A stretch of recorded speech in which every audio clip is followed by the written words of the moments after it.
Hey guys, last ഞാനൊരു post ഇട്ടുണ്ടായിരുന്നു. Women's ഡേക്ക് എനിക്ക് എന്റെ ഒരു ഫ്രണ്ട് അയച്ചു തന്ന പോസ്റ്റാണ്. അത് കണ്ടപ്പോൾ സീരിയസ്ലി എനിക്ക് വിഷമം തോന്നുകയാണ് ചെയ്തത് എന്നുള്ളതിന്റെ. അപ്പോൾ എന്താണ് സംഭവം എന്നുള്ളത് ഞാനൊരു വോയിസ് ഓവർ ആയിട്ട് ഇടുന്നതായിരിക്കും കേട്ടോ. അപ്പോൾ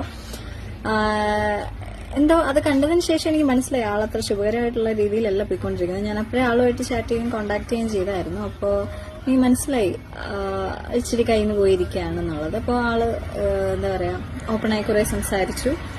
അപ്പോ ഏതെങ്കിലും ഒരു പോയിന്റിൽ നമുക്ക് തനിയെ മാനേജ് ചെയ്യാൻ പറ്റുന്നില്ല എന്നുണ്ടെങ്കിൽ ഒരു എക്സ്പേർട്ടിനെ കൺസൾട്ട് ചെയ്യണം എന്നേ ഞാൻ പറയുള്ളൂ. ഇപ്പോഴും ഉൾവലിഞ്ഞിരിക്കുന്നവരുടെ, അതായത് ഒരു ഡോക്ടറെ കൺസൾട്ട് ചെയ്യുന്നത് എന്തോ ഒരു മോശകാര്യമായിട്ട് ഫീൽ ചെയ്യുന്ന പലരെയും ഞാൻ കണ്ടിട്ടുണ്ട്. സോ അതിന്റെ ആവശ്യമില്ല എന്ന് എനിക്ക് പറയാനുള്ളൂ. ഇന്ന് ആ ഫ്രണ്ടുമായിട്ട് അത്രയും സംസാരിച്ചപ്പോഴത്തേക്കുമാണ് എനിക്ക് അതിന്റെ ഒരു സീരിയസ്നെസ് മനസ്സിലായത്. അതുകൊണ്ടാണ് ഇങ്ങനൊരു വീഡിയോ ഇടാൻ കാരണം കേട്ടോ. അപ്പോൾ voice over is here, just listen. കുറച്ചിലാണത്രേ. അവൾ വീട്ടിലെത്തിയപ്പോൾ തന്നെ പൊട്ടിക്കരഞ്ഞിരുന്നു.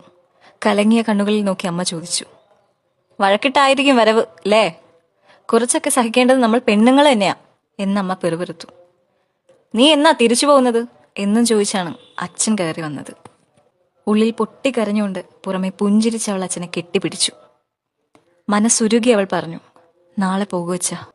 പറക്കമുറ്റാത്ത കുഞ്ഞുങ്ങളുടെ മുഖത്ത് നോക്കിയിരുന്ന് അന്നവൾ മുഴുവൻ ഉണർന്നിരുന്നു. രാവിലെ കുളിച്ചൊരുങ്ങുമ്പോൾ അമ്മ മൂർധാവിൽ ചുംബിച്ചു. അച്ഛൻ ഇഷ്ടമുള്ളതെല്ലാം വാങ്ങിയൂട്ടി. ഷർട്ടിന്റെ പോക്കറ്റിൽ നിന്ന് കുറച്ച് കാശെടുത്ത് കയ്യിൽ തിരുകി പറഞ്ഞു, കുഞ്ഞുങ്ങൾക്ക് ഇഷ്ടമുള്ളതെല്ലാം വാങ്ങിക്കൊടുക്ക്. വരുമ്പോൾ എന്തിന് കണ്ണ് കലങ്ങിയിരുന്നു എന്ന് ആരും തിരക്കിയില്ല. അവൾ പറഞ്ഞതുമില്ല.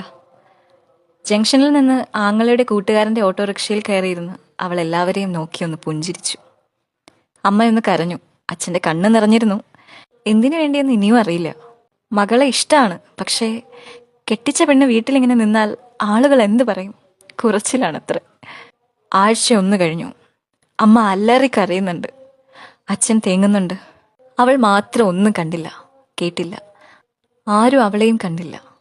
കരിഞ്ഞു വീണ മാംസവും എല്ലുകളും പെറുക്കിക്കൂട്ടിയ ഒരു വെള്ള തുണിക്കകത്ത് അവളുടെ തേങ്ങലുകൾക്കുള്ള ഉത്തരങ്ങളും പൊതിഞ്ഞുകെട്ടി. കെട്ടിച്ച പെണ്ണ് സ്വന്തം വീട്ടിലുറങ്ങുന്നത് കുറച്ചിലല്ലേ?